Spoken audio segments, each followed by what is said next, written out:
ეხლა უნდა გავხსნა ათლეჯის ძალიან მაგარი პროდუქტი, კოლაგენი, Olmax-ის ბრენდის მიერ წარმოებული ამერიკული ძალიან მაგარი პროდუქტი, რომელიც ძალიან კარგია თმებისთვის, კანისთვის, ფრჩხილებისთვის, გათხელებული მქონდა და გამისქელდა რამოდენიმე თვეა სვა უკვე სისტემატურად და გამითავდა, ეხლა უნდა როგორც აღნიშნე, გავხსნა, ასევე სახსრებისთვისაც ძალიან კარგია, ძალების მომატებისთვის, კუნთური მასის განვითარებისთვისაც ვატყობ, რომ ეხმარება.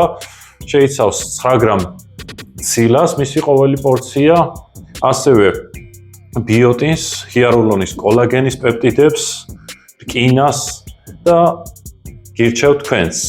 მოდით გავხსნათ და დავლევ. შეიცავს C ვიტამინსაც და რაც დაგვეხმარება კოლაგენის ათვისებაში. აი ნახეთ. მაგარია. ძალიან არომატულიც არის და სასარგებლო. დროებით. მადლობა ყურადღებისთვის.